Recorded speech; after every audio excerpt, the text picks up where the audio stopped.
Hyvää iltapäivää kaikille ja tervetuloa Taiteen edistämiskeskuksen vuoden ensimmäiseen kuntailtapäivään. Tänään meillä on käsittelyssä mielenkiintoinen aihe, eli kuinka kulttuurinen moninaisuus toteutuu kunnissa. Minun nimeni on Esa Vienamo ja työskentelen Taikessa kuntapalvelun taideasiantuntijana.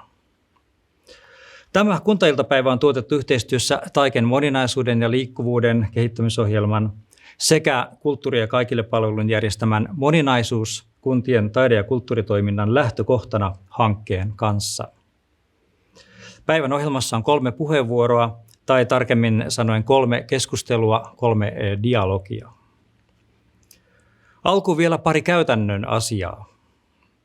Pian nähtävät haastattelut on nauhoitettu jo ennakkoon, mutta tältä Stream-sivulta, mitä seuraatte, sieltä löytyy chat-palsta, mitä kautta voitte osallistua keskusteluun ja kirjoitella sinne kommentteja ja kysymyksiä. Toivotaan, että päivän esitykset herättää aktiivista keskustelua. Kaikille kuuntelijoille myös tiedoksi, että tilaisuus tallennetaan ja tallenne on myöhemmin nähtävissä tekstitettynä Taiken YouTube-kotisivuilla. Mutta nyt on aika siirtää puheenvuoro kulttuurisen moninaisuuden todellisille asiantuntijoille. Eli tämän kuntailtapäivän puheenvuoroja ja keskusteluja alustavat kollegani Taikesta taideasiantuntijat Anna Sidorova ja David Kosma. Eli Anna ja David, olkaapa hyvä.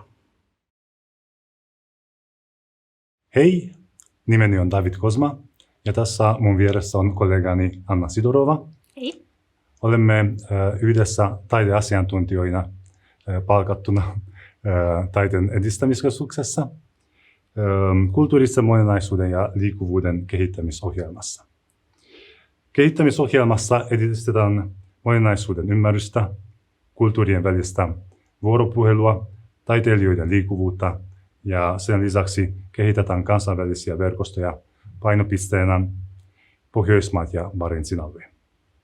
Kehittämisohjelmassa työskentelee Anna ja minun lisäksi Auri Ahola, läänintaiteilija, ja Tomi Aho, erityisasiantuntija.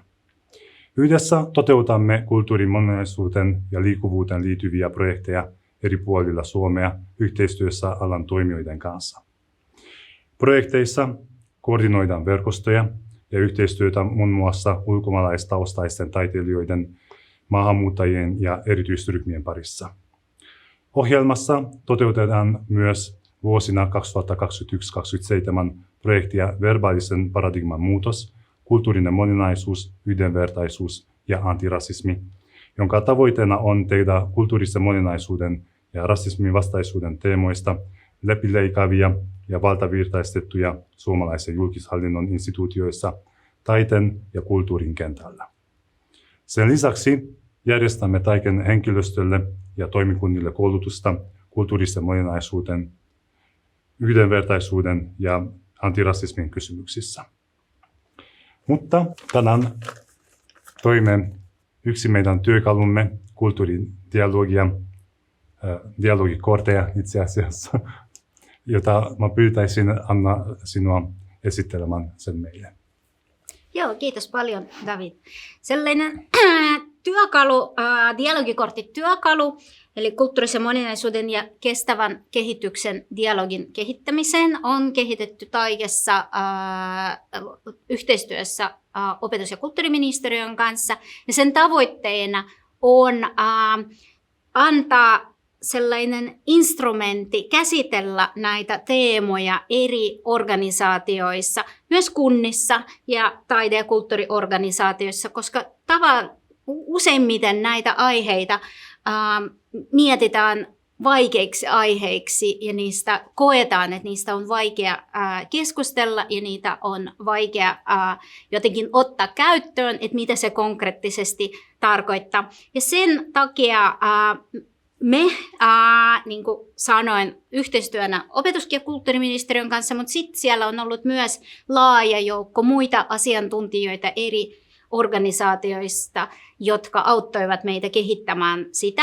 Ja lopputuloksena on siis sellainen kortisto, jossa on 9 korttia. Sen lisäksi on muistilaput ja sitten on myös tällainen fasilitaattorin ohjekirja. Ja 9 kortille on valittu kestävän kehityksen tavoitteista 9 tavoitetta, jotka liittyvät nimenomaan tähän kulttuurisen moninaisuuteen. Ja sitten työpajoissa on nostettu niitä erilaisia haasteita, jotka estävät meitä ja estävät organisaatioita saavuttamaan niitä kestävän kehityksen tavoitteita.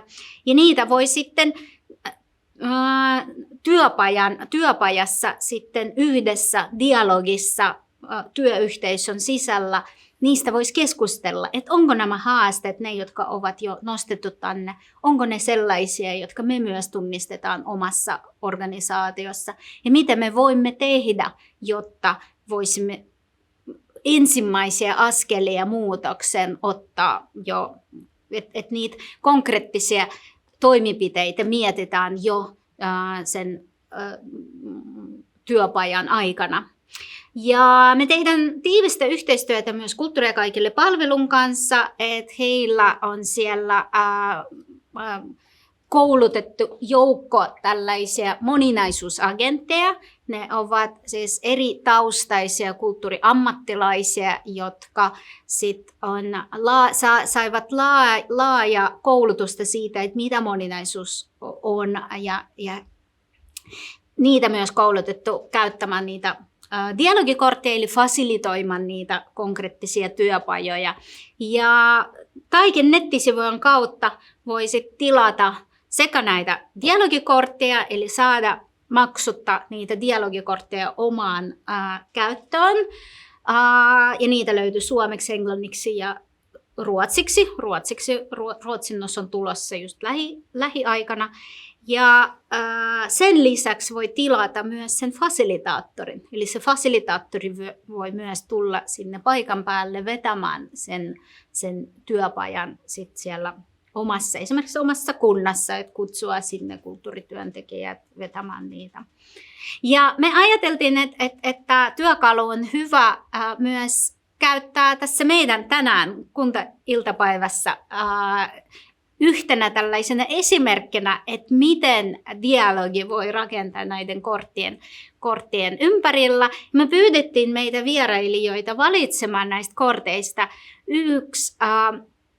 yhden kortin, joka tuntuu heistä tärkeältä, ja kertoa myös siitä, että miksi se on heille tärkeä.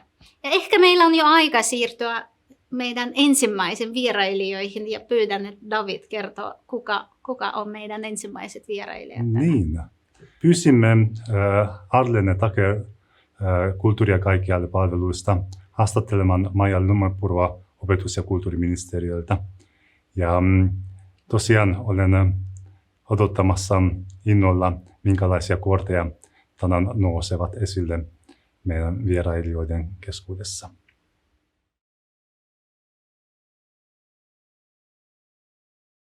Kiitos Maija,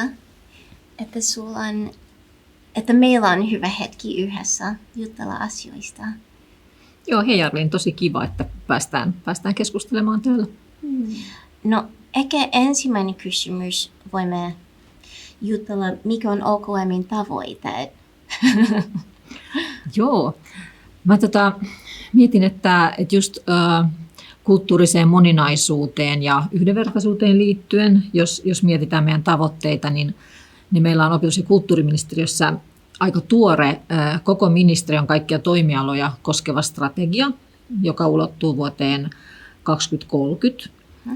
Ja siinä niin kun me katsotaan, että millä tavalla kaikki meidän toimialat lähtien ihan tuolta varhaiskasvatuksesta, koulutuksesta, tieteestä, taiteesta, kulttuurista, nuorisotyöstä, niin millä tavalla me näillä toimialoilla uudistetaan yhteiskuntaa ja millä tavalla niin kuin nämä meidän kaikki toimialat luovat myös sivistystä.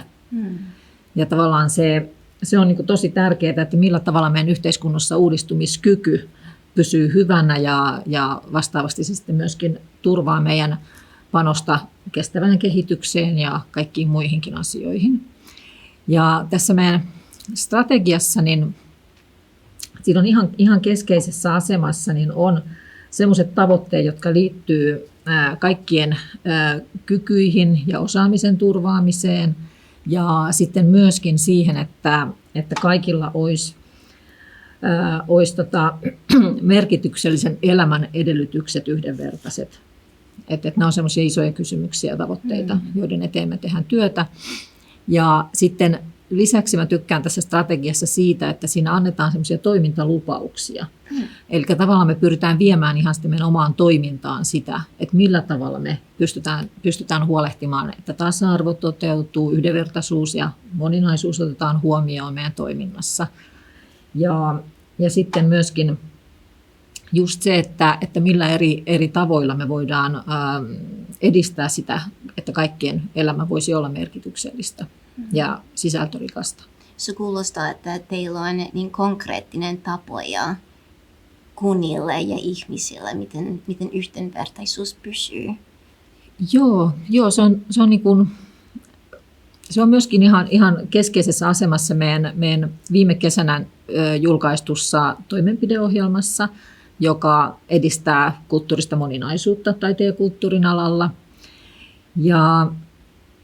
Ja siinä sitten vielä, jos palataan näihin tavoitteisiin, niin meillä on tavallaan, me hahmotettiin jo tätä toimenpideohjelmaa pohjustavassa työryhmätyössä niin 3 semmoista läpileikkaavaa linjausta, jotka tavallaan on sellaisia, että ne pitää ottaa huomioon ihan kaikessa toiminnassa. Ja se ensimmäinen linjaus liittyy siihen, että kulttuuripolitiikassa ja taide- ja kulttuurielämässä niin nimenomaan tasa-arvon ja yhdenvertaisuuden edistäminen liittyy ihan kaikkeen toimintaan, mitä me tehdään. Ja se on että sitä syrjintää ei saa esiintyä missään muodossa ja kaikille pitää pystyä antamaan mahdollisuus ja se pitää huomioida niin rakenteellisessa työssä, mitä me tehdään, kuin sitten ihan käytännön muussa työssä ja just miten organisaatioita kehitetään ja minkälaisia yksittäisiä hankkeita tehdään. Sitten toinen tämmöinen läpileikkaava linjaus liittyy tässä toimenpideohjelmassa siihen, että ymmärretään, että meidän yhteiskunta on aina ollut moninainen ja meillä niin kuin eri kulttuureista tulevat ja eri kulttuureja edustavat, kieliä edustavat ihmiset on aina ollut vuorovaikutuksessa keskenään. Ja se on ollut aina hirveän iso rikkaus, se on uudistanut meidän yhteiskuntaa ja nyt sitten tulevaisuudessa niin on tärkeää, että meidän kulttuuriperintö moninaistuu ja että me myöskin niin kuin otetaan vastaan ja ollaan aktiivisessa vuoropuhelussa ja vuorovaikutuksessa eri maista, eri taustoista tulevien ihmisten kanssa.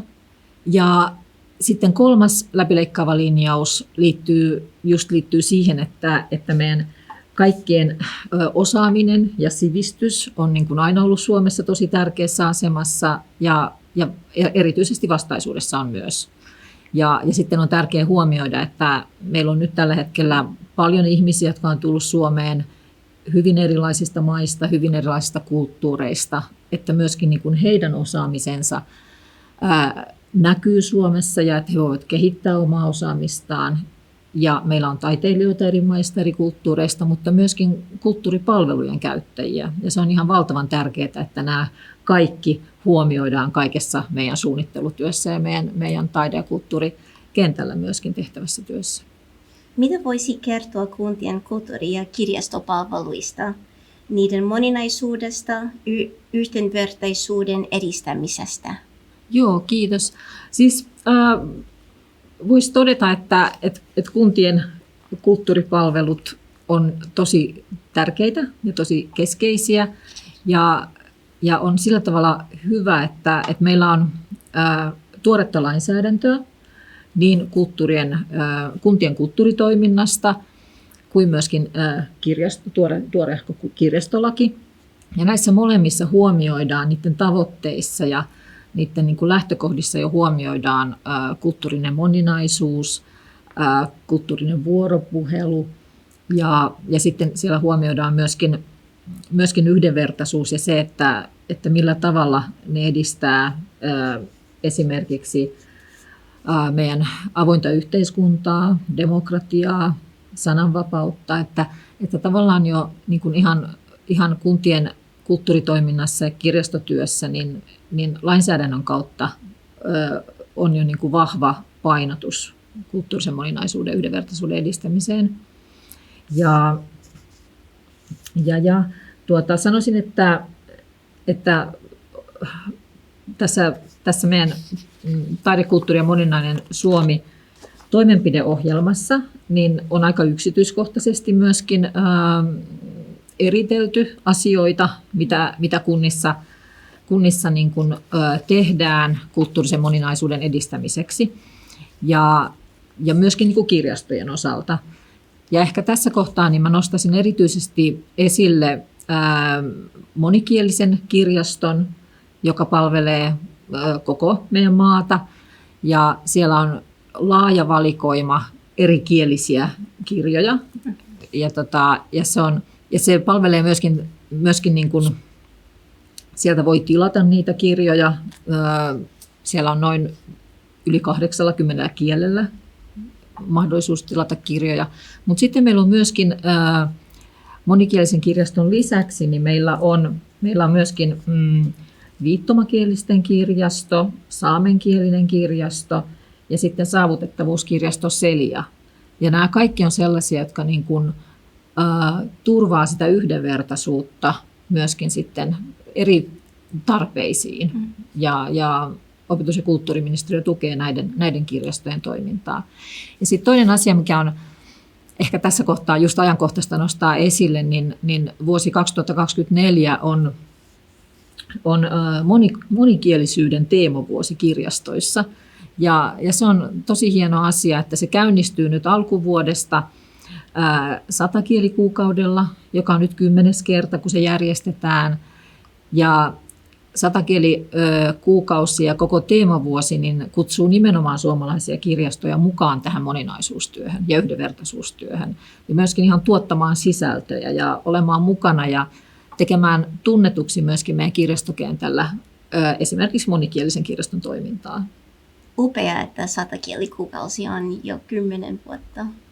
Joo, sillä on jo perinnettä ja varmasti tulee koko ajan myöskin tunnetummaksi ja siihen voi yhä useampi niin kirjastoalan työntekijä kuin sitten ihan kuntalainen päästä mukaan ja löytää itselleen mielenkiintoisia sisältöjä ja uusia kirjoja ja uutta luettavaa.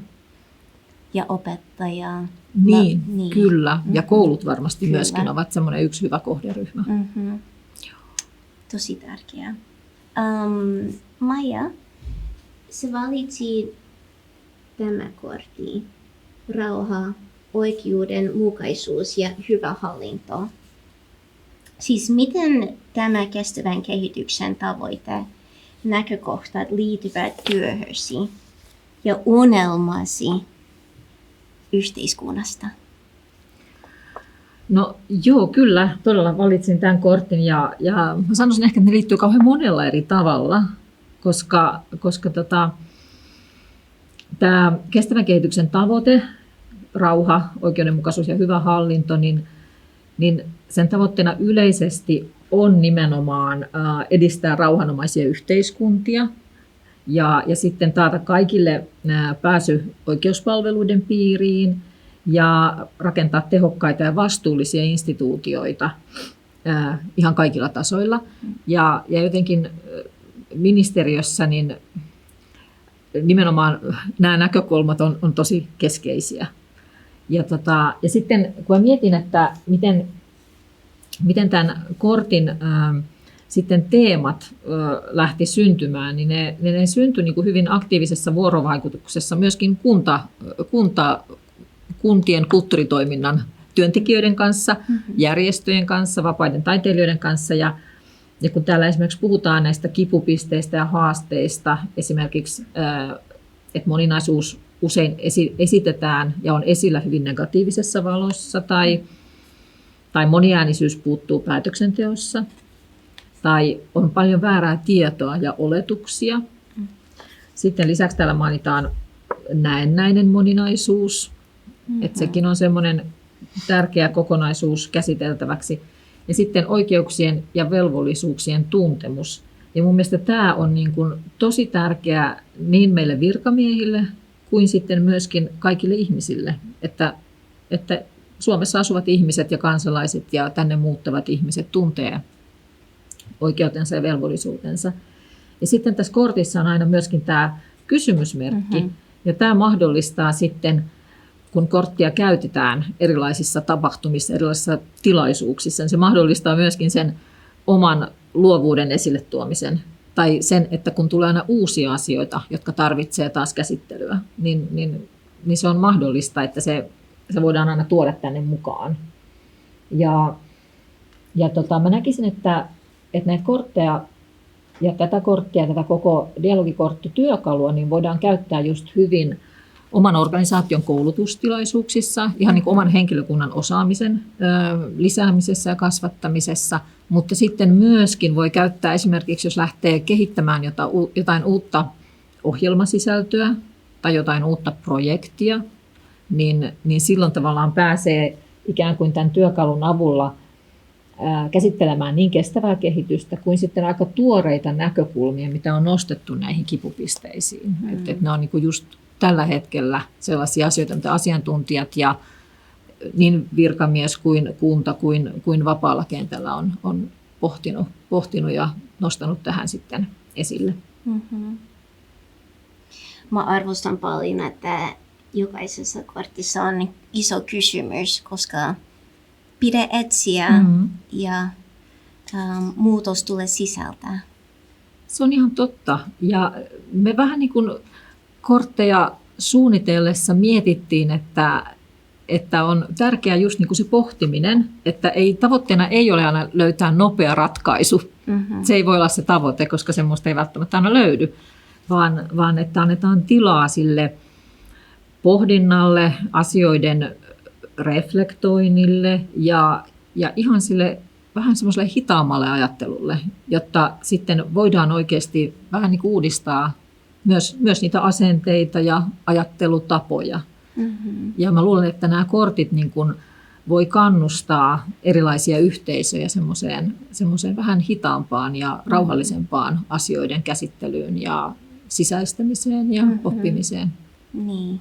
Ja sitten on tosi innostavaa, että näissä korteissa on myöskin hyvin kutsuva kuvitus.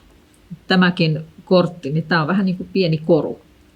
Ja se on mun mielestä tosi hienoa, että meillä on ollut mahdollisuus käyttää moninaisista taustoista tulevien taiteilijoiden työpanosta korttien valmistelussa. Eli se voi olla, että kuva kutsuvaa koska jokainen kortti on tosi tärkeä, että ei voi jättää pois, mutta mistä se voi aloittaa? Joo, se on totta. Ja kuva myöskin tietyllä tavalla voi hiukan niin kuin johdattaa siihen kestävän kehityksen tavoitteen teemaa myöskin. Sä puhuit vastuullisuudesta, ja jos voimme jatkaa, millaisia kysymyksiä sulla on itsellesi, jotta saisit lisää ymmärrystä tästä asiasta? Joo, se vastuullisuuden teema on tosi laaja ja se on tosi tärkeä. Ja mä näkisin, niin kuin, että ministeriön näkökulmasta, jos mietitään nyt tätä meidän toimenpideohjelmaa ja sen toimeenpanoa, niin mä näkisin, että se meidän vastuullisuus tässä yhteydessä, niin se tulee nimenomaan tämän toimintaohjelman toimenpiteiden rakenteellisista vaikutuksista. Että millä tavalla me voidaan oikeasti kehittää rakenteita, jotta ne muuttuvat tai jotta ne muuttuvat siihen suuntaan, että ne oikeasti heijastaisi meidän moninaistuvaa väestöä, meidän yhteiskuntaa ja myöskin, että se rakenteiden kautta se moninaisuus tulee osaksi meidän jokapäiväistä työtä. Ja tässä niin kuin meidän rakenteellisessa työssä me työskennellään meidän virastojen, kulttuuri- ja taidealan, hallinnonalan virastojen kanssa. Me tehdään heidän kanssaan tavoitesopimukset. Ollaan nyt tehty tulevalle nelivuotiskaudelle ja niissä ollaan yhdessä mietitty, millä tavalla yhdenvertaisuutta ja moninaisuutta toteutetaan jokapäiväisessä työssä. Esimerkiksi just asiantuntijoiden ja johtotehtävissä työskentelevien ihmisten moninaisuusosaamisessa ja myöskin siinä representaatiossa. Ja sama juttu koskee myöskin meidän kansallisia taidelaitoksia. Et heidän kanssaan me käydään tavoitekeskustelut ja niiden kautta sitten määritellään, ja laitokset itse tuovat sitä omaa panostaan, että millä tavalla se moninaisuus ja yhdenvertaisuus huomioidaan. Myöskin niin kuin, paitsi siinä työssä, mitä he tekevät niin kuin kulttuuripalvelujen kautta, mutta myöskin sitten oman henkilöstönsä osaamisen kasvattamisessa ja kaikessa, mikä liittyy henkilöstön ja oman laitoksen toiminnan kehittämiseen. Et se on semmoista rakenteellista kehittämistä. Sitten toinen asia, mikä tähän vastuullisuuteen liittyy, niin mä nostaisin esille erityisesti koulutuksen merkityksen. Et kulttuurisen moninaisuuden ja yhdenvertaisuuden teemoihin liittyvä koulutus on todella tärkeää ihan jokaiselle. Ja nythän on hirveästi erilaisia mahdollisuuksia hankkia sitä koulutusta. Nämä dialogikortit on yksi hieno mahdollisuus, mutta sitten esimerkiksi valtionhallinnossa on olemassa semmoinen e-oppiva oppimisympäristö, niin sen kautta löytyy semmoisia tiiviitä oppimispaketteja. Sanotaan, että lähtien ihan vaikka 1,5 tunnin oppimiskurssi, joka liittyy just moninaisiin työyhteisöihin, niin se on niin kuin todella nopea tapa päästä vähän niin sanotusti jyvälle, että mistä keskustellaan. Ja se on hyvä tapa myöskin käynnistää se oma kehittämistyö ja oma niin kuin itsensä kouluttaminen tai oman pienen työyhteisön kouluttaminen.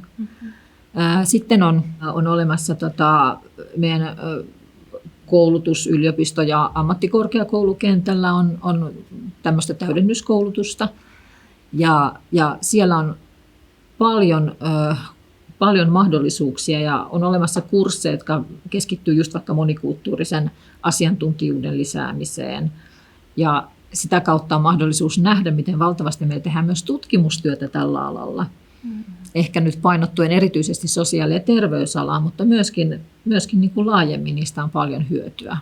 Et sieltäkin löytyy kiinnostavaa, ja myös yhteiskuntatieteiden puolelta löytyy kiinnostavaa tutkimusmateriaalia, mihin kannattaa tutustua ja löytää se yksinkertaisesti.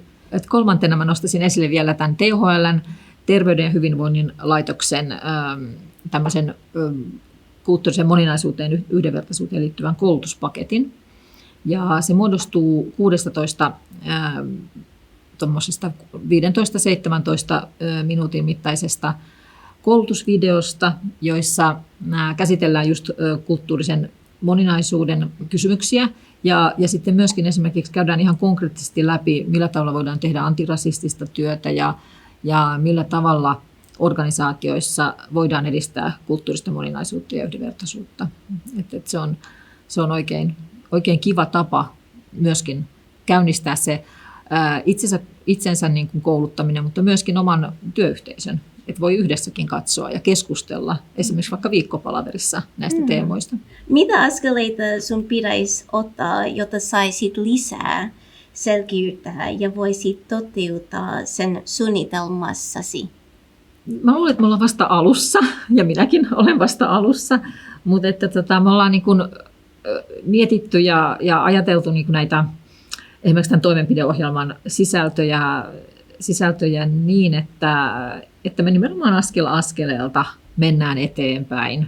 Ja kyllä mä niin kuin sanoisin, että jatkuva kouluttautuminen, jatkuva koulutus, tiedon lisääminen, mutta sitten myöskin se, että kaikkea meidän työtä, mitä me tehdään ministeriössä tai mitä me tehdään kuntasektorilla tai muissa yhteisöissä, niin me niin kuin jatkuvasti keskitytään myöskin siihen, että me seurataan sitä työtä ja että me niin kuin arvioidaan sitä, mitä me tehdään ja miten se työ edistyy.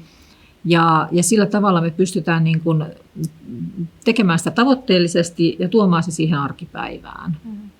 Että se jatkuva seuranta ja jatkuva semmoinen itsereflektointi, mutta myöskin ihan arviointi ja ulkopuolinenkin arviointi, niin se auttaa meitä sitten niin kuin siinä pidemmän aikavälin kehittämistyössä myöskin. Mm-hmm. Entä rahoituksesta? No rahoituksesta voisi todeta, että se niin kuin tavallaan meillä on niin monenlaisia välineitä, että on niin kuin valtionavustustoiminta, mikä on tullut mainittua, ja kunnat on hirmu tärkeitä rahoittajia myöskin taiteen ja kulttuurin alalla. Ja just se, että siinä rahoituksessa myöskin huomioidaan sitten kulttuurinen moninaisuus ja yhdenvertaisuus. Ja tehdään niitä konkreettisia kriteereitä esimerkiksi. Että voi sanoa, että sitä on huomioitu aikaisemminkin, mutta se, että mitä niin kuin enemmän tuodaan semmoisia konkreettisia työkaluja, jotka auttaa toimijoita kehittämään sitä omaa työtään moninaisemmaksi, niin on huomattu, että se on tosi tarpeen. Ja siinä nämä dialogikortit on tärkeitä, mutta myöskin sitten se esimerkiksi vastuullisen toiminnan tulevat kriteerit varmasti auttavat toimijoita sitten siinä rahoituksen haussa ja oman toiminnan kehittämisessä. Ja oikeastaan sitten ehkä rahoituksesta vielä sen voisi sanoa, että tavallaan tämä moninaisuuden ja yhdenvertaisuuden eteen tehtävä työ, niin sehän on myöskin jatkuvaa. Ja se on tärkeää ymmärtää, että se on osa meidän jokapäiväistä työtä. Eli tavallaan se on myöskin kyse siitä, että miten ne olemassa olevat resurssit käytetään niin, että ne on, edistää myös näitä tavoitteita. Että sitä ei kannata eikä voikaan ajatella semmoisena erillisenä kysymyksenä ja erillisrahoituskysymyksenä, vaan että se on osa meidän jokapäiväistä työtä, mitä me tehdään, ja meidän pitää tehdä parhaamme sen eteen, että me ne resurssit käytetään järkevästi ja hyödyksi näiden asioiden edistämiselle. Onko sinulla jotain muuta mielessä? Oikeastaan ei ehkä enempää olekaan, että kyllä tässä me ollaan just käyty aika hyvin läpi näitä asioita, mutta ehkä korostaisin kuitenkin just sitä kuntien roolia ja mahdollisuutta huomioida omassa työssään moninaisuus ja eri maista tulevien ihmisten ja taiteilijoiden näkyvyys niissä omissa palveluissa ja siinä millä tavalla kunnat viestii niistä. Ja just se monikielisyys on tosi tärkeässä roolissa ja asemassa. Ja se, että on inklusiivinen, pyrkii osallistamaan eri kielialueilta, eri kulttuuritaustoista, eri maista tulevat ihmiset siihen työhön, niin se on tosi tärkeää ja se on varmasti monessa kohtaa myöskin avain siihen, miten se työ tehdään sitten menestyksellisesti. Kiitos Maija. Mä sain paljon parempi kuvaa OKM:ista ja mitä sä teet ja mitä se edistää moninaisuus Suomessa ja muuallakin. Ja se on tosi tärkeä työ, mitä sä teet. Kiitos. Kiitos paljon sinulle tästä mahdollisuudesta. Oli tosi kiva päästä keskustelemaan ja jakamaan näitä asioita täällä sinun kanssa ja sitten meidän yleisölle. Kiitoksia paljon Narlene ja Maija tästä kiinnostavasta keskustelusta ja tästä tärkeistä pointeista, mitä te nostitte esille. Omasta puolesta ehkä haluaisin lisätä vielä, että Kulttuuria kaikille -palvelun moninaisuusagentit järjestävät myös verkkoklinikoita, joita on helppo seurata ja sellaisen koulutuksen näkökulmalta on oivaltavia. Et käykää tsekkaamassa ja ilmoittautukaa mukaan näihin verkkoklinikoihin. Niitä järjestetään joka kuukausi yksi eri aiheista ja nimenomaan moninaisuusagentit vetävät niitä. Ja nyt on aika siirtyä seuraavan vieraaseen ja hän on Anna Litevka-Anttolainen Oulusta.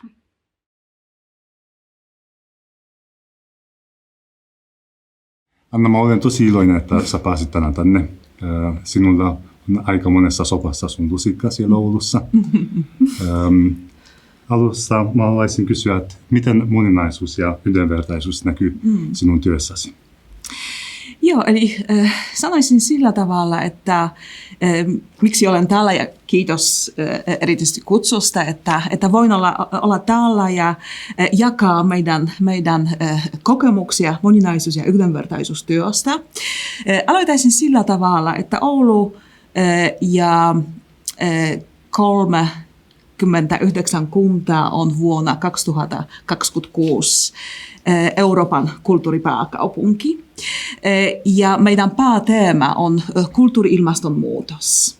Ja siinä pääteemalla me tarkoitetaan nimenomaan muun muassa ja nimenomaan yhdenvertaisen kulttuurin toteutamista. Mutta toki tämä ei ole mitenkään itsestäänselvyys ja yhdenvertainen kulttuuri ei toteudu, jos emme pysty varmistamaan, että kulttuuriset oikeudet toteutuu jokaisen ihmisen kohdalla. Ja toimin tällä hetkellä Yhdenvertainen Oulu 2026 hankkeen päällikkönä.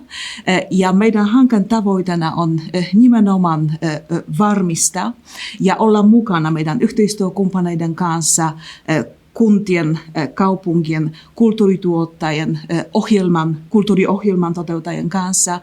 Olemme mukana, olemme yhdessä tekemässä pieniä ja suuria askeleita sitä yhdenvertaista kulttuuria kohti. Ja jos kysyt, että miten se yhdenvertaisuus ja moninaisuus jo näkyy nyt tällä hetkellä minun työssä, sanoisin, että se näkyy dynaamisena, tietoisena muutosprosessina. Eli me tehdään tällä hetkellä kehittämme sitä omaa osaamista, jota me pystymme tuottamaan yhdenvertaisia kulttuuripalveluita kaikille. Ja se näkyy jo tällä hetkellä niin kuin konkreettisina niin kuin tekoina. Esimerkiksi mitä me jo nyt tehdään meidän yhteistyökumppaneiden kanssa, että kehitetään taide- ja kulttuurilaitosten yhdenvertaisuussuunnitelmia, laatimme yhdessä turvallisempien tilojen periaatteita, luodaan verkostoja, kehitetään taiteilijaresidenssin moninaisuutta. Eli tehdään jo nyt niin kuin konkreettisia tekoja, että voisimme sitä yhdenvertaista kulttuuria toteuttaa. Hienoa, kiitos. Mennään eteenpäin ja sitten avataan vähän tätä näkökulmaa, että jos tämä jo tapahtuu sinun työssäsi, että voisitko vähän tätä avata enemmän, että miten sitten Oulussa tämä moninaisuus toteutuu tai sitten se näkyy jo tätä kadulla. Kun mä tiedän, että esimerkiksi Oulun kaupunginteatterissa on jo tätä moninaisuusstage, että onko muita esimerkkejä, miten tämä moninaisuus näkyy toteutuu? Joo. Eli sanoisin näin, että minä itse siis olen asunut Suomessa ja Oulussa yli 10 vuotta jo tällä hetkellä ja voisin sanoa, että se moninaisuus taide- ja kulttuurialalla, kaupungin kulttuurirakenteissa, että se alkaa näkyä entistä niin kuin vahvemmin ja paremmin jo tällä hetkellä. Tuo Oulun teatterin moninaisuusnäytelmän esimerkki on todella hyvä pointti. Ja muuten, mitä haluaisin tässä yhteydessä niin kuin tuoda esiin on, että tällä hetkellä niin kuin viime aikoina, viime vuosina todella paljon uusia eri kieli- ja kulttuuritaustaisten ja maahanmuuttajajärjestöjen niin kuin toiminta on vahvistettu Oulussa. Eli yhteisöt ovat niin kuin perustaneet niin kuin omia yhdistyksiä, järjestyksiä ja ovat toimineet jo todella niin kuin aktiivisesti niin kuin tuottamalla sitä niin kuin omaehtoista kulttuuritoimintaa yhteistyössä myös kulttuurilaitosten kanssa. Tämä on todella vahva askel eteenpäin, että ihmisillä on niin kuin parempia niin kuin mahdollisuuksia ja vahvuuksia ja osaamista toimia niin kuin omaehtoisesti niin kuin taide- ja kulttuurialalla. Eli olen nähnyt sen muutoksen ja näen just, että siinä on aika iso potentiaali. Voisitko kuitenkin nostaa joku esimerkki, että missä Oulussa on onnistuttu erittäin hyvin? Että olisiko joku esimerkki, joku maaliesimerkki, jota muissa kunnissa voitaisiin toteuttaa myös? Kyllä, voisin tuoda niin kuin pilottiesimerkin, jota olemme nyt ja tehdään nyt Yhdenvertainen Oulu 2026 hankkeessa. Ja se on esimerkki siinä, että laajassa ja vahvassa yhteistyössä on se voima ja iso potentiaali kulttuurisen moninaisuuden edistämiseksi.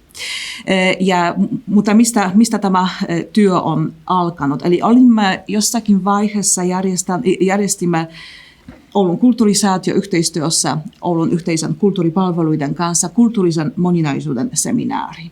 Ja se oli niin kuin ensimmäinen tällainen tapahtuma Oulussa, jonka tavoitteena oli, että kaupungin, alueen, kulttuurialan toimijat sekä julkiset palvelut että kolmannen sektorin toimijat plus ja maahanmuuttajajärjestöt, eri kieli- ja kulttuuritaustaiset kulttuurialan ammattilaiset voisivat niin kuin tavata ja keskustella yhdessä siitä, minkälainen syrjintä tapahtuu tai voi tapahtua tällä hetkellä Oulun kulttuurielämässä ja mitä me yhdessä voimme tehdä tilanteen parantamiseksi. Ja seminaarin työpajassa tuli aika vahvasti esiin, että se mitä puuttuu on se tieto. Kulttuuritoimijoilla ei ole tietoa siitä, minkälaisia maahanmuuttajayhteisöjä on. Tieto esimerkiksi rahoituksesta, kulttuuritapahtumista, tiloista, joka voidaan niin kuin vuokrata tai saada jopa ilmaiseksi kulttuuritapahtumin. Tieto ei ole saavutettava eri kieli- ja kulttuuritaustaisten vieraskielisten toimijoiden kannalta. Ja meillä tuli yhteinen idea, että tarvitaan tällaista niin kuin verkostotoimintaa. Verkostotoimintaa sitä varten, että ihmiset voivat tutustua toisiinsa ja sitten, että tieto tapahtumista, työskentelymahdollisuuksista taide- ja kulttuurialalla Oulussa, tapahtumista, tiloista, rahoitusmahdollisuuksia, että se tieto löytyy sen verkoston toiminnan avulla. Ja olemme nyt aloittaneet sen meidän hankkeen niin pilotti, eli tällainen eri kieli- ja kulttuuritaustaisten verkostojen, yhteisöjen ja muiden kulttuuritoimijoiden verkostotoiminta. Sen tavoitteena on vahvistaa sitä kulttuurisen moninaisuuden näkyvyyttä taide- ja kulttuurialalla, luoda myös mahdollisesti työskentelymahdollisuuksia, yhteistyömahdollisuuksia, järjestää yhteisiä tapahtumia ja niin edelleen. Ja jo tähän asti olemme huomanneet, että toimijat, verkoston jäsenet, jotka ovat olleet mukana, että ovat todella tyytyväisiä niin kuin siihen, niin kuin mitä he voivat myös niin kuin saada sitä verkoston toiminnasta niin kuin oman toiminnan kehittämiseen. Eli tällainen toimintamalli, joka voi niin kuin suositella, että myös niin kuin muissa paikoissa olisi mahdollista kokeilla. Eli dialogi on hyvin tärkeä. On. Me kohta keskustellaan dialogikorteista, mutta sitä ennen vielä kysyisin, että jos tämä on se positiivinen esimerkki, mikä on se alue, missä Oulu tarvitsisi lisää resursseja, mitä vielä puuttuu sieltä Oulusta ja sen ympäristöltä? Sanoisin, että tarvitaan lisää resursseja kulttuurisen moninaisuuden valtavirtaistamiseen. Kuten sanoin aiemmin, se muutos alkaa jo näkyä tällä hetkellä ja se on tosi hyvä kohta, jolloin pitäisi niin kuin panostaa niin kuin entistä enemmän siihen, että esimerkiksi niin kuin kehitetään työllisyysmahdollisuuksia vaikka maahanmuuttaneille taide- ja kulttuurialan ammattilaisille, että puututaan vahvemmin, aktiivisemmin syrjiviin rakenteisiin, joita Oulun kulttuurielämässä tapahtuu tai voi tapahtua. Sä olet puhunut tässä moninaisuusagenteista. Olet myös moninaisuuden agentti. Että voisitko tätä vähän avata tätä moninaisuusagentin tätä tehtävää? Mikä se on? Mitä se tekee ja miten se vaikuttaa sinun työhösi jo siellä Oulussa? Joo, tämä on tosi tärkeää, niin kun, jos minun niin kun henkilökohtaisesti avata sitä moninaisuusagentin roolia, koska täytyy sanoa, että se momentti, jolloin niin pääsin mukaan se Kulttuuria kaikille järjestämän moninaisuusagentin kurssille, se oli minun kulttuurialan ammattilaisena, joka itse olen maahanmuuttaja Puolasta kotoisin. Se oli aika iso muutostekijä minun työelämässä Suomessa. Pääsin mukaan todella hyvin verkostoitumaan kulttuurialalle, toimimaan muiden ammattilaisten kanssa ja osaaminen niin kurssille toimiminen moninaisuusagentti-ohjelmassa vahvisti minun yhdenvertaisuusosaamista aika todella hyvin. Ja se työ, joka teen nyt, eli Yhdenvertainen Oulu, Euroopan kulttuuripääkaupunki niin yhdenvertaisuustyössä,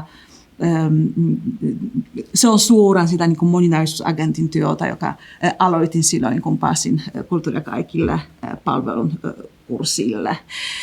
Ja täytyy sanoa, että tässä on todella tärkeää, että moninaisuusagentit, että meillä on oma maahanmuuttajatausta, koska me olemme niin kuin tietoisia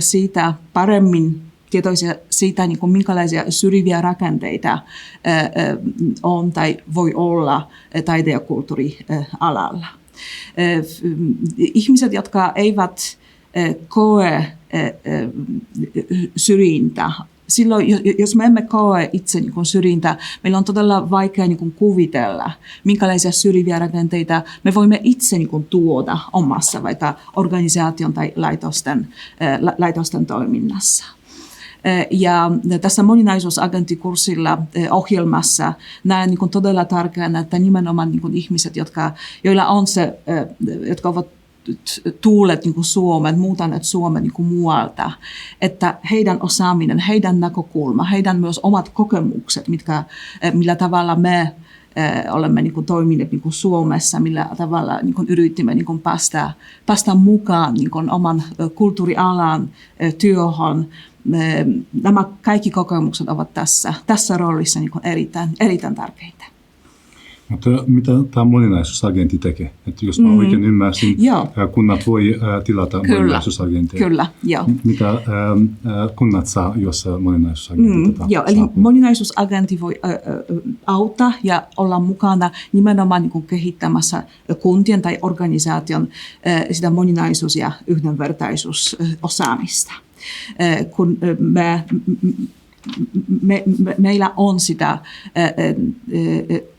näkökulma, jonka kautta niin kun pystymme tuomaan esiin syrjiviä rakenteita, pystymme nautamaan, pystymme myös omien kokemuksien kautta tehdä näitä rakenteita näkyväksi. Ja Ja olen itse niin kuin moninaisuusagentin niin kuin työssä omissa työpajoissa, koulutuksissa, jossa olin mukana. Olen huomannut kyllä, että on aika paljon asioita, joka organisaatioissa, jossa samat ihmiset toimivat koko ajan samalla tavalla, toistetaan niin kuin samoja toimintamalleja, että aika helposti niin kuin, menee ohi ja tällaisia niin kuin toimintatapoja menevät ohi, emme pysty niin kuin huomaamaan hyvin näitä syrjiviä kulttuurialan syrjiviä rakenteita, jotka tahattomasti me voidaan tuoda. Kunnat pitäisi vain tilata moninaisuusagenteja kehittämään tätä moninaisuustoimintoja omissa kunnissa, vähän tunnistamaan omia syrjiviä rakenteita, tuoda esille ja yrittää purkaa niitä. Kyllä. Joo, mahtavaa. Ja tässä on yksi konkreettinen työkalu, jos mä oikein ymmärsin, te käytätte aika paljon dialogikortteja. Miten ne auttavat sinun agentityössä, dialogikortit? Eli dialogikortti, olen huomannut, että ne ovat todella hyvä työkalu kulttuurisen niin kuin moninaisuuden kehittämiseksi taide- ja kulttuurin niin organisaation tai kulttuurilaitosten toiminnassa. Siksi, että ne auttavat aika hyvin oivaltamaan,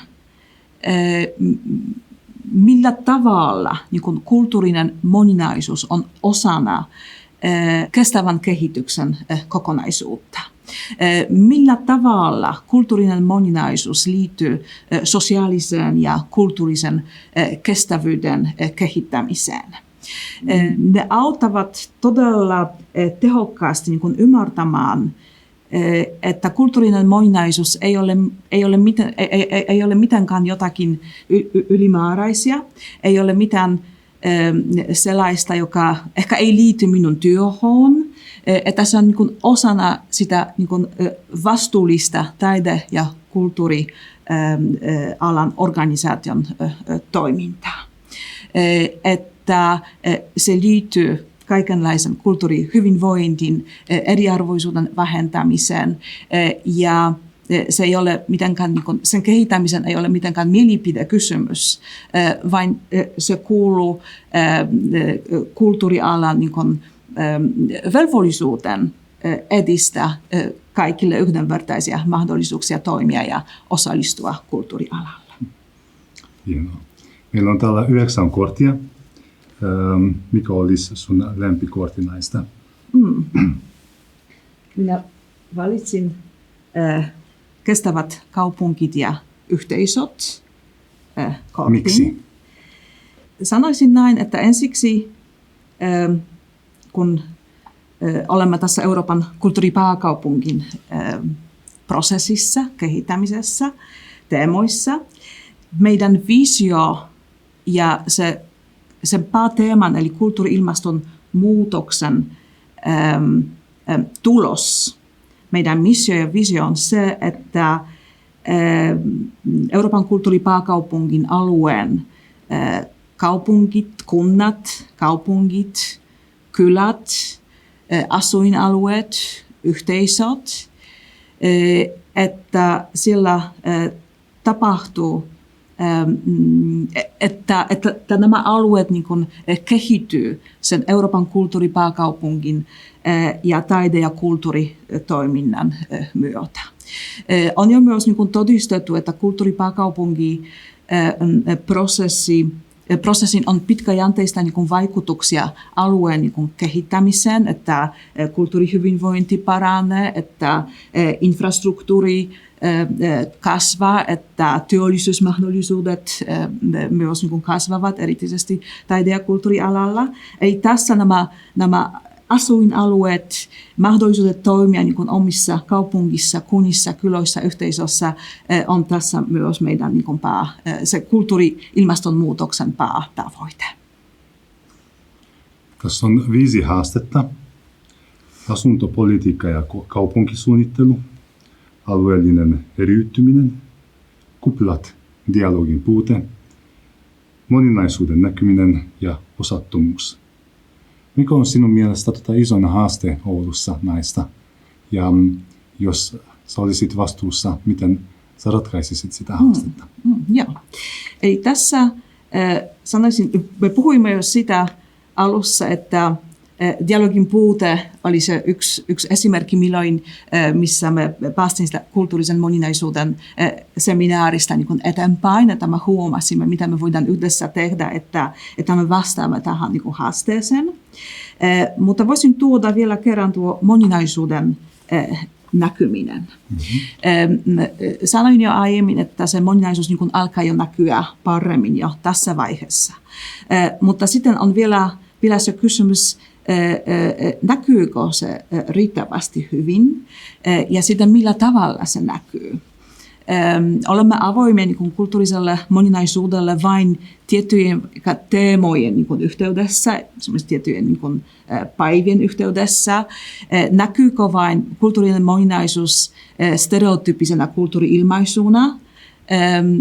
Ja mitä me voimme niin kuin siihen tehdä, kun kuitenkin tavoitteena on, että kulttuurinen moninaisuus,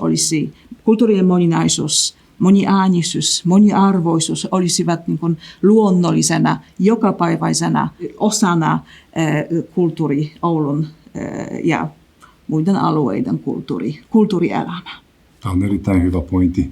Minun mielestä tätä pitäisi tuoda enemmän esille, että kulttuurinen moninaisuus ei ole tällainen yhden päivän juhla, vaan se on jokapäiväinen tapahtuma, joka tapahtuu tässä yhteiskunnassa.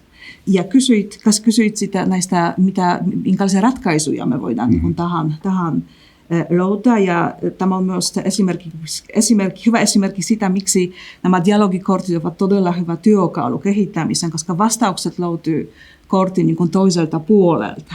Eli jos ajatellaan, millä tavalla kulttuurisesta moninaisuudesta tulisi kulttuurielämän arkipäivä. No esimerkiksi vaikka otetaan kaupungin strategiat, jossa kirjoitetaan kulttuurisen moninaisuuden kehittäminen osana niin kuin jokaista vaikka aluetta, osallisuustoimintaa, yhteisötoimintaa, vuorovaikutustoimintaa. Sitten mennään eteenpäin. Sitten yhdenvertaisuussuunnitelmat, joka kehitetään niin kuin sitten jokaisessa taide- ja kulttuurilaitoksissa. Yhdenvertaisuussuunnitelman tavoitteena on sitten konkretisoida näitä tavoitteita, kehittää konkreettisia toimenpiteitä, seurata niitä, laittaa niihin budjetin ja vahvistaa resursseja, että toimenpiteet toteutuu ja tavoitteet saavutetaan. Ja sitten esimerkiksi vielä kolmas, joka löytyy tästä, esimerkiksi positiivinen erityiskohtelu, joka voisi olla yksi yhdenvertaisuussuunnitelman konkreettinen toimenpide, jolla voidaan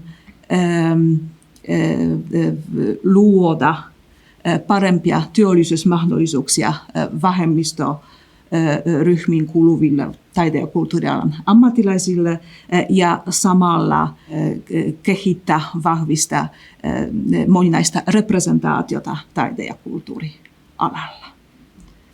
Siirrytään sitten tulevaisuuteen. Sä olet ratkaisut kaikki näitä haasteita. Miltä Oulu näyttää tulevaisuudessa? Miten sinun työ tulee sitten vaikuttamaan? Mitä jää sun jälkeen?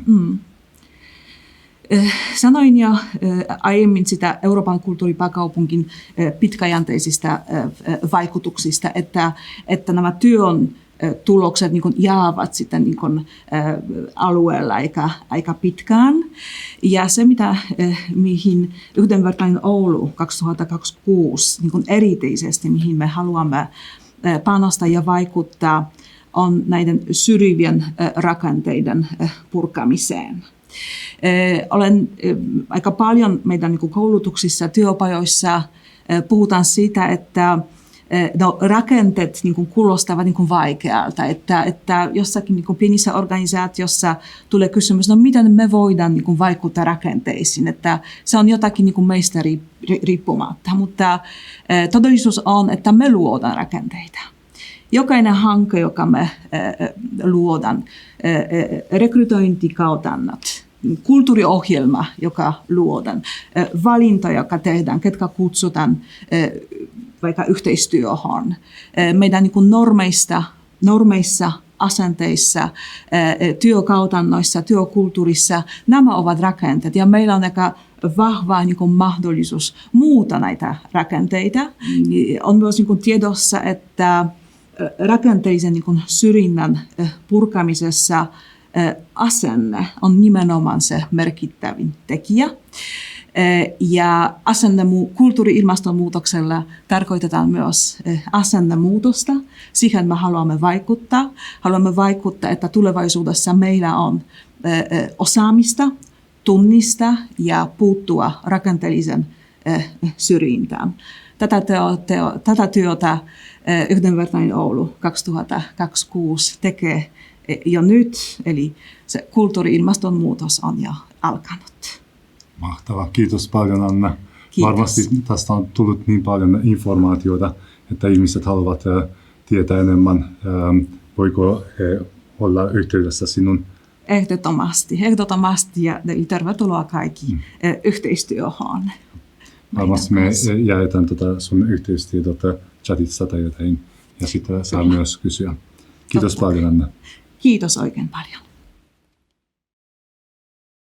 Mennään sitten eteenpäin, mutta sitä ennen muistuttaisin, että chatin saa laittaa kommentteja, että miten moninaisuus teidän alueilla, kunnissa tapahtuu, mitkä ovat teidän haasteet, mitkä ne ovat ne positiiviset saavutukset, mitä ovat tapahtuneet jo teillä, missä te haluaisitte, että kaikilta saisitte enemmän tukea.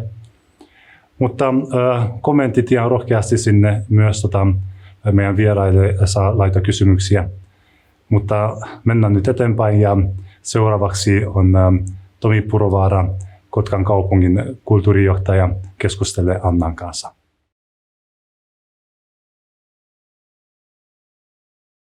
Hei Tomi ja tervetuloa tähän kuntailtapäivään. Ilo saada sinut mukaan. Kiitos kutsusta.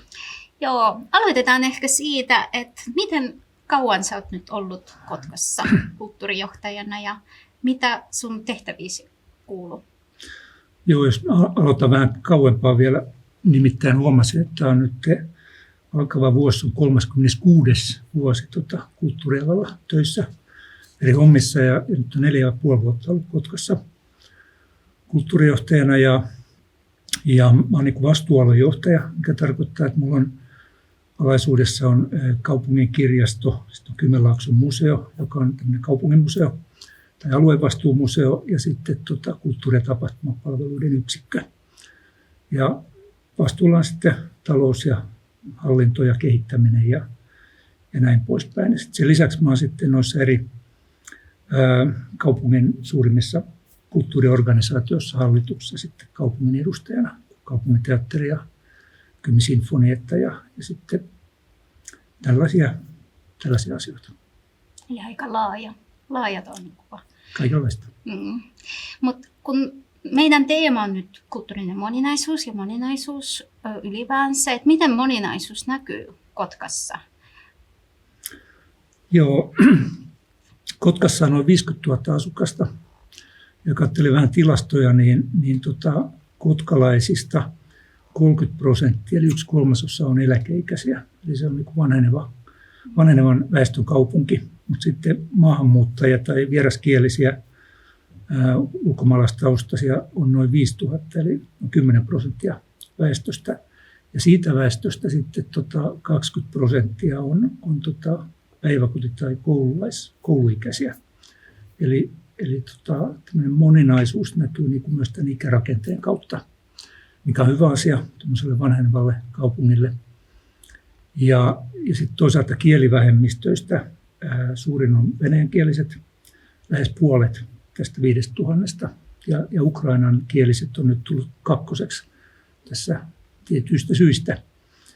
Ja kolmanneksi suurin kieliryhmä on vironkieliset, joka tarkoittaa sitä, että kun nämä on niin kuin aika lailla samannäköisiä ihmisiä kuin mekin, nämä kieliryhmittäin, niin sinänsä niin kuin tämä suurin kielivähemmistö ei niin kuin ei niin kuin näy sinänsä siellä kaupunkikuvassa.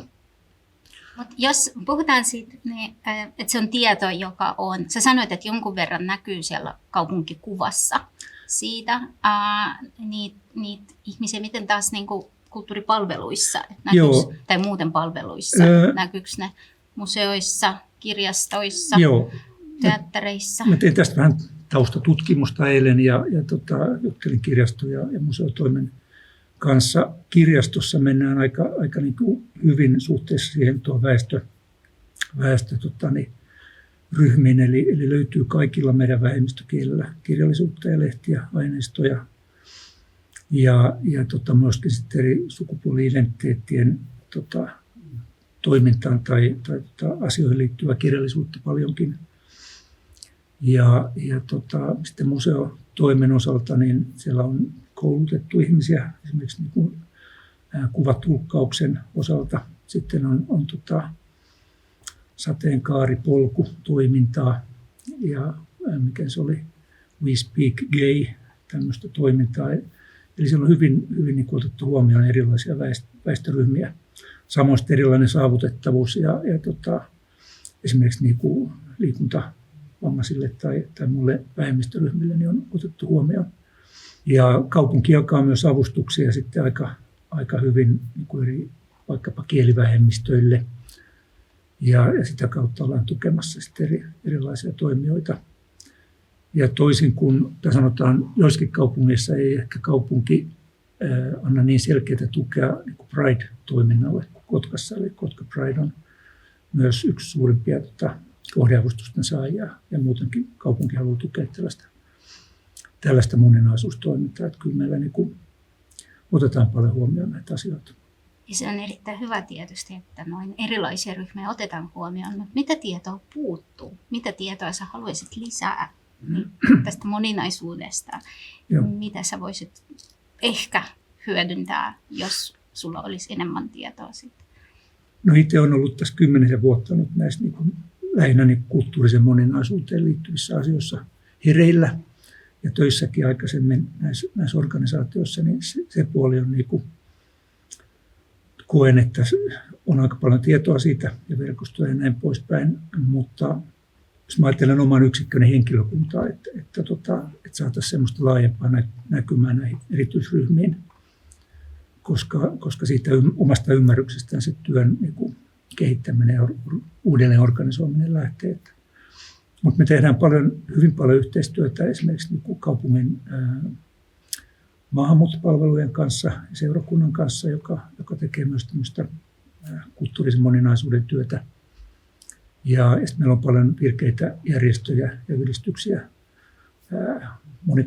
niin erikielisten toimijoiden yhdistyksiä.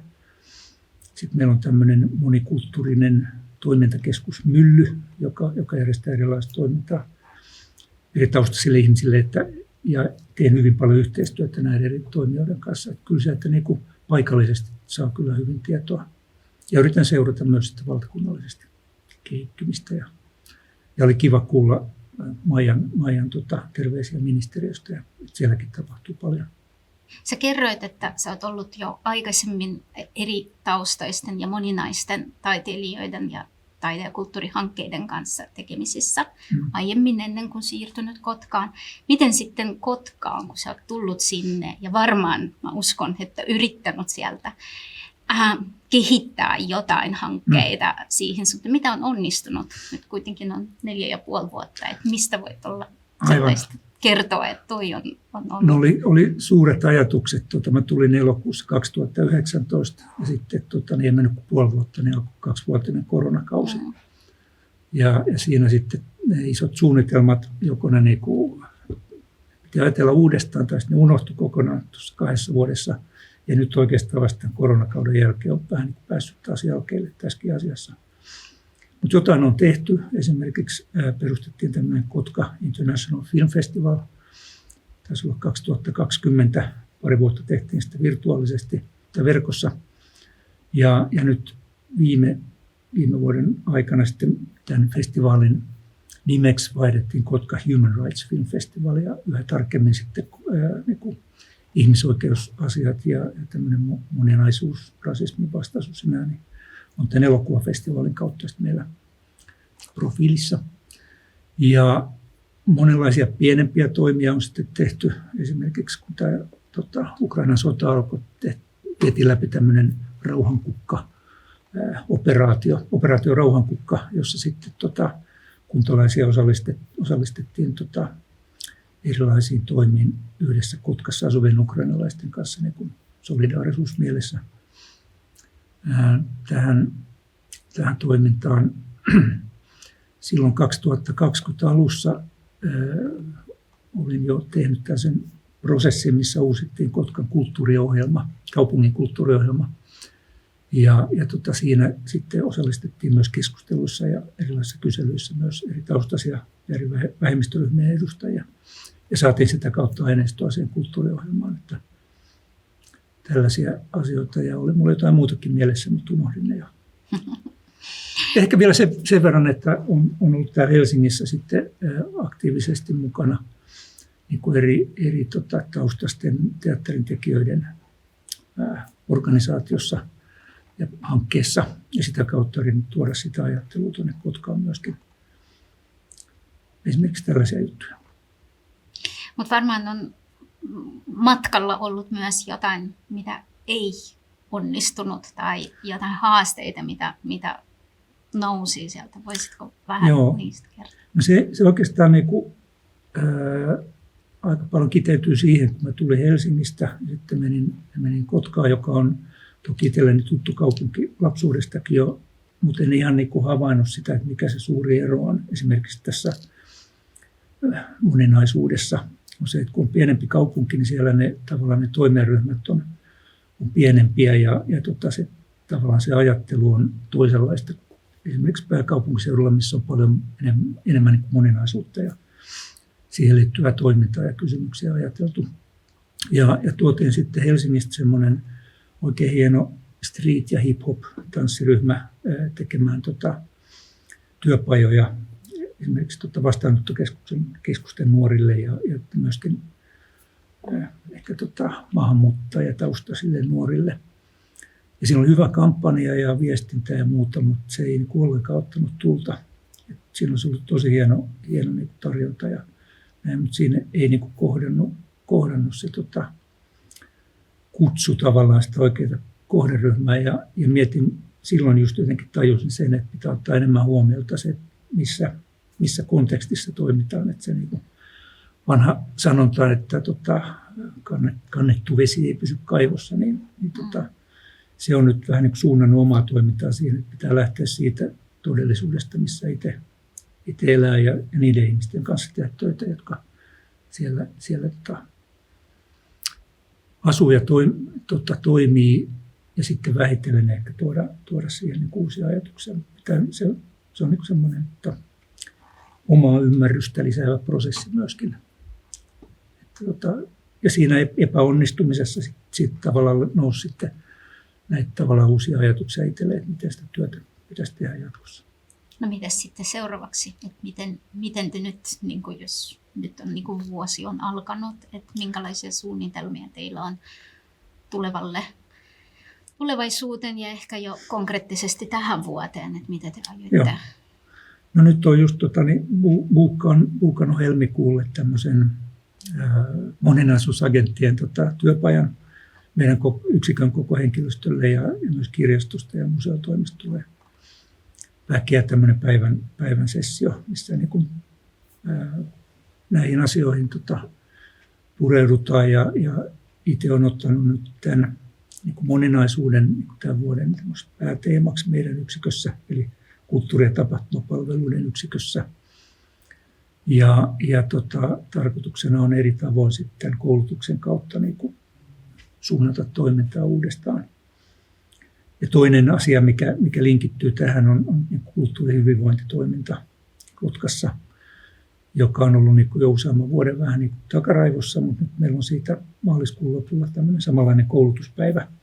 Ja omassa päässä nämä kaksi asiaa niin liittyy kovasti yhteen, että miten saada palveluiden piiriin eri väestöryhmiä ja ottaa huomioon omassa toiminnassa näitä moninaisuuteen ja yhdenvertaisuuteen liittyviä asioita. Toinen juttu on sitten se, että vuoden aikana on tarkoitus uudistaa tätä meidän kulttuuriohjelmaa kaupungille ja siinäkin sitten näitä asioita tuodaan vielä enemmän esille. Ja toi meidän Kotka Human Rights Film Festival, niin se on vähän semmoinen omassa mielessäni semmoinen alusta, mitä kautta tätä vuoropuhelua ja näitä ajatuksia voi vähän enemmän tuoda esille. Että näin nyt ainakin. Mites, voisitko avata vähän niin kuin siitä uudistamisprosessia, että miten sä ajattelet sitä niin kuin rakentaa, minkä kautta tai minkälaisia työkaluja esimerkiksi tai jotain, se tehdä sitä enemmän yhdenvertaisemmaksi, moninaisemmaksi? Joo, no meillä on tosi hyvä työporukka. Meitä on siinä mun yksikössä 10 henkeä, onko se 3-4 tuottajaa ja aika paljon ollaan tehty niin kuin, jo pitkään samalla tavalla asioita. Ja meidän yksikön niin kuin vuosittainen päähomma on järjestää Kotkan meripäivät, joka on sen viime vuonna, toissa vuonna oli Suomen suurin niin kuin tämmöinen kaupunkitapahtuma. Ja se työllistää paljon. Mutta nyt tämän vuoden aikana ollaan tekemässä kaupungissa tai valmistelmassa organisaation muutosta, jolloin tämä iso tapahtuma meiltä siirtyisi toisen organisaation järjestettäväksi. Ja se avaa meille sitten niin kuin ihan uutta kaistaa toiminnan muotoiluun. Mutta tämä koulutus on meille hyvin tärkeä ja ylipäätään niin kuin kouluttautuminen tässä asiassa. Et itse ajattelen, että ollaan niin kuin yksikkönä ihan alussa vasta. Mutta se on niin kuin tarvittava muutos. Ja Kulttuuri kaikille palvelu on niin kuin hyvä kumppani tässä. Ja tarkoitus on myöskin niin kuin saada niin kuin hyviä käytäntöjä esimerkiksi Oulusta. Että miten tähän asiaan voidaan, niin kuin, miten sitä voidaan lähteä kehittämään. Että ei mulla ole mitään valmiita vastauksia vielä, mutta niin kuin aikaisemmatkin puhujat on tässä sanonut, että prosessissa ollaan ja eteenpäin mennään. Ja kaupungilla tehdään nyt tämän vuoden aikana myös tuo tasa-arvo- ja yhdenvertaisuussuunnitelma. Että tämä meidän niin kuin yksikön toiminnan kehittäminen liittyy myös koko kaupungin strategiaan ja siinä nimenomaan yhdenvertaisuuden lisäämiseen ja edistämiseen. Että me saadaan tavallaan työkaluja niin kuin kaupunkistrategiasta, mutta sitten näistä koulutuksista ja niin kuin sitä kautta oman ajattelun kehittämisestä. Ja vielä yksi juttu, meillä on nyt marraskuussa avattu uusi lasten kulttuurikeskus Laivuri, tämmöinen uusi rakennus lasten kulttuurille. Ja koska se on ihan uusi alusta tavallaan, niin siihen päälle voi myös rakentaa näitä moninaisuuden ajatuksia ja uusia toimintamalleja. Että se on silleen vielä niin kuin avoin lehti, että on sekä alustoja että työkalujen puutetta, mutta myös monia juttuja, mitä voidaan ottaa huomioon. Tästä tulee mielenkiintoinen vuosi.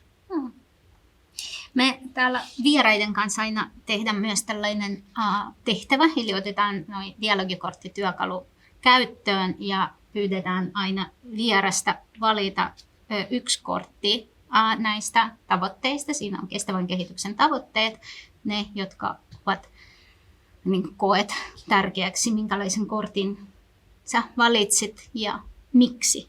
Joo. No, tämä on eriarvoisuuden vähentäminen, tämän kortin nimi. Näytän tätä nyt tässä näin. Ja tämä oikeastaan on koko mun työuran aikana ollut sellainen keskeinen ajatus, miksi tätä hommaa teen eri työpaikoissa. Että koen niin kuin eriarvoisuuden tai tasa-arvoisuuden ihan niin kuin luovuttamattomaksi niin kuin ihmisoikeudeksi. Ja kyllä se pitää näkyä kulttuuri- ja taidekentällä ja toiminnassa ja rakenteissakin. Ja sitten toisaalta nämä niin kuin lakikuntien kulttuuritoiminnasta puskee meitä eteenpäin niin kuin näihin asioihin kantaa ja kehittämään omaa toimintaa ja myöskin sitten ministeriöstä tulevat nämä toimenpideohjelma ja muu. Että tavallaan tämä koko asia niin leijuu tässä meidän ympärillä yhteiskunnassa ja Kotkan kaupunki on yksi toimija siinä ja kuntalaisten hyväksi tätä työtä tehdään. Pitää ottaa huomioon eri ikäryhmät, erityisryhmät ja kaikilla pitää olla se oikeus siihen taiteeseen ja kulttuuriin itse tekijänä ja sitten palvelujen vastaanottavana tahona ja vastaanottajana. Että eriarvoisuus näkyy niin monessa asiassa edelleen meidän yhteiskunnassa, eikä vähiten kulttuuri- ja taidealalla.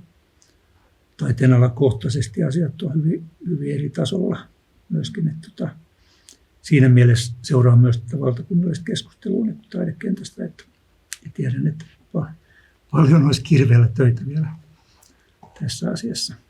Aina kortin tälle kuvapuolelle on nostettu tällaisia haasteita, mitä työryhmä näiden korttien luomisprosessin aikana on nostettu esille keskusteluissa, jolloin keskusteltiin.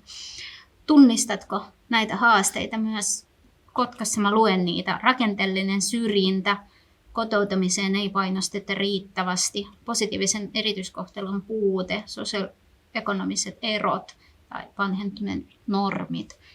Tai joku muu, tässä on aina kysymys, että joku muu, onko ne tunnistettavissa ja mitä voisit nostaa erityisesti? Joo, kyllä nämä kaikki on sitä todellisuutta, missä eletään ja toi positiivisen erityiskohtelun puute, ainakin omassa yksikössäni koen sen, että me tehdään kulttuuripalveluja ja tapahtumia ja meillä ei vielä ole se ajattelu, tai tavallaan tehdään kaikille, mutta sitten ei pystytä erikseen huomioimaan riittävästi erityisryhmien tarpeita. Ja tämä on just se prosessi, mikä meillä on lähtemässä käyntiin, että saataisiin sitä ymmärrystä, mitä asioita pitäisi huomioida, miten niihin voidaan puuttua, mitkä ne rakenteet on, mitkä meitä ohjaa. Että se on myös semmoinen pitkä polku, mutta se, että saadaan nyt tämä vuoropuhelu käyntiin ja koulutusta ja ymmärrystä ja keskusteluja meidän henkilökunnan välillä, niin se on iso asia. Ja sitten meitä tukee myös tämä kaupungin osallisuusohjelma. Että siellä on listattu myös toimenpiteitä siitä, että miten eri vastuualueilla näihin asioihin pitää kiinnittää huomiota. Että me ollaan siinä yksi palikka. Ja henkilöstö on semmoinen henkilöstörakenne, että meillä on ihan kantasuomalaisia, mitä se nyt on korrektia sanoa, niin meidän yksikössä ja juttelin kirjastotoimenjohtajan kanssa niin Kotkassa myöskin kirjaston koko henkilöstö on suomalaispohjasta. Ja puhuttiin siitä, että toisaalta se heijastaa meidän väestörakennetta Kotkassa, mutta toisaalta sitä, että Suomessa ei vielä ole kovin paljon koulutettua kirjastoalan henkilöstöä, jolla olisi jotain muita taustoja. Että sekin on kirjastojen osalta semmoinen pitkä prosessi. Pääkaupunkiseudulla, Espoossa varsinkin ollaan siinä jo paljon pidemmällä, mutta kun mennään pienempiin kuntiin ja kauemmas keskuksista, niin sitten on ihan tosi asia. Et itse toivon, että saataisiin myös henkilöstöön tämmöistä positiivista erityiskohtelua ja sitä kautta uusia ajatuksia ja näkymiä. Mutta katsotaan, miten siinä käy. Joo, ja sitten on varmaan se, että pitäisi tunnistaa, löytää niitä ihmisiä, tunnustaa niitä koulutusta, mitä heillä ihmisillä on. Ja sitten jotenkin osaamista nostaa sitä esille ja tuoda vähän kuin käyttöön eri. Joo, mutta se on niin toinen todellisuus pääkaupunkiseudulla ja sitten pienemmissä kunnissa. Kotkaankin 2015 muutti paljon tai siinä oli tavallaan piikki maahanmuuttajista, jotka sinne tuli ja nyt se on menossa alaspäin. Ja siis pienemmissä kaupungeissa on se tavallaan se trendi, että niihin muutetaan, mutta sitten pikkuhiljaa niin muutetaan myös väestökeskittymiin, missä on enemmän oman taustan ihmisiä Ja sitten ne, jotka jää esimerkiksi niin kuin Kotkaan, niin ei välttämättä ole niin kuin esimerkiksi taide- ja kulttuurialan toimijoita tai kirjaston niin kuin koulutettua henkilökuntaa. Pääkaupunkiseutu on erilainen kuplansa kuin pienemmät kunnat. Se on vain tosiasia. Mitäs neuvoa, jos puhutaan näistä pienistä kunnista, että mitä sä voisit vähän kuin suositella tai neuvoa pienelle kunnille? Mitäs ne voisivat tehdä? Se, että ne tulisivat enemmän tietoisia kulttuurista moninaisuudesta tai moninaisuudesta omassa kunnassa, mitkä voisivat olla ne ensimmäiset askeleet. Ja toinen puoli tästä kysymystä on se, että mitä voisi tehdä ja voisiko jotain tehdä, jotta ne kulttuuri- ja taidealan ammattilaiset jäisivät näihin kuntiin, eikä lähtisi näistä. Aivan. No itse kun menin tuonne Kotkaan ja olin siellä 70-luvulla ollut viimeksi Sirkkulassa, enkä tuntenut sieltä Kotkasta ketään, niin kyllähän se kaikessa asioissa, mitä tulee moninaisuuteen, mutta ylipäätään ihmisten kanssa toimimiseen, niin on se, että menee ja juttelee niiden ihmisten kanssa, kutsuu käymään ja menee niihin yhteisöihin ja tutustuu ja sitten katsotaan, mitkä ne on ne yhteiset tarpeet tai mahdollisuudet tehdä yhteistyötä. Se on tosi yksinkertaista. Sitten syntyy pikkuhiljaa ehkä se luottamus ja semmoinen yhdessä tekemisen meininki. Ja sitten kun nähdään, että jos puuttuu jotain ymmärrystä tai osaamista, niin sitten voidaan yhdessä miettiä niitä koulutuksia ja sen sellaista, että kyllä se ihmisten kohtaaminen siinä arjessa ja siihen niin kuin, tekee itseensä saavutettavaksi, ettei ole missään tornissa, niin se on se helpoin asia oikeastaan tässä ja se, mistä kaikki lähtee. Paljon tehdään hankkeita ja selvityksiä ja muita, mutta jos tämä niin kuin inhimillinen kosketus puuttuu, niin sitten ei oikeastaan mikään mene eteenpäin. Tämä oli se juttu ja nyt se toinen kysymyksen Se toinen kysymys oli se, että miten sä sanoit, että noi kulttuuri- ja taidealan ammattilaiset lähtevät sit pienistä kunnista pois ja etsivät niin kuin näihin isoihin kaupunkeihin jopa maahanmuuttaneet eri taustaiset, moninaiset taiteilijat. Mitä voi tehdä tai voiko kunta tehdä jotain, että ne jäisi? Joo, no mitä taiteilijat tarvitsee, ne tarvitsee toimeentuloa.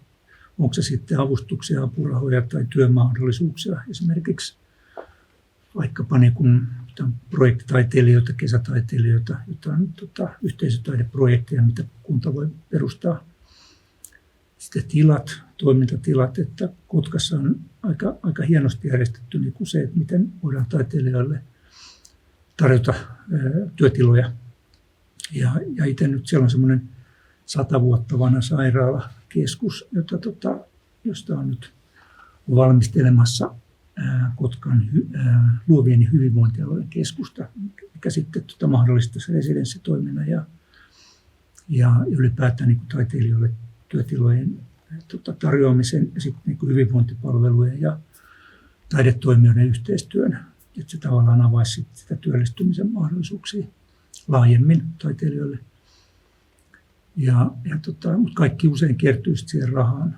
Että Kotkassa on mun mielestä hyvin otettu huomioon niin kuin myös kuntataloudessa se, että kulttuuri on tärkeä toimiala ja avustuksia voidaan jakaa ja näin, että raha ja tilat ja ymmärrys ja hyvä yhteistyö, niin siitä se lähtee. Jos katsotaan tulevaisuuteen suunnilleen 2030 esimerkiksi, minkälaiseksi tai jopa pidemmälle, minkälaiseksi sä näkisit tai haluaisit nähdä Kotkan kulttuurielämän tällainen ihanteellinen kuva, mikä olisi? Joo, mä oon siinä vaiheessa eläkkeellä, sitten mä palaisin sinne vanhana emerituskulttuurijohtajana katselemaan, mitä täällä on. Siellä olisi iloisia ihmisiä, jotka tekis omista lähtökohdistaan, mitä ne sitten onkin, niin yhteistyötä ja uudistuvaa kulttuuria, ei vaan sitä, mitä on aina ennen tehty, vaan että mä näkisin siellä, jos mä olisin lähtenyt vaikka 5 vuotta aikaisemmin eläkkeelle, niin mä näkisin siellä ihan uusia juttuja, mitä mä en olisi voinut kuvitellakaan aikaisemmin. Ja se olisi kiva, että joku vielä muistaisi mut ja saisi vapaa-lipuja. Ehkä näillä näkymin toivotaan sitten, että meilläkin on niitä lippuja sitten, että kulttuuri säilyy tulevaisuudessa ja meillä on mahdollisuus, että meillä kaikilla ja kaikin taustaisilla ihmisillä on mahdollisuus myös osallistua siinä tulevaisuudessakin. Just näin. Kiitos. Kiitos paljon. Taiken kuntapalvelun puolesta suuret kiitokset kaikille päivän vieraille Maija Lumme-Puro, Anna Litevä-Kanttolainen ja Tomi Purovaara. Ja kiitokset Anna, David ja Arlene mukavasta ja asiantuntevasta yhteistyöstä. Ja kiitokset myös kaikille teille tilaisuuden osallistujille. Kulttuurisen moninaisuuden aihepiiri on hyvin ajankohtainen ja teemaan liittyvä keskustelu tulee varmasti jatkumaan myös tästä eteenpäin.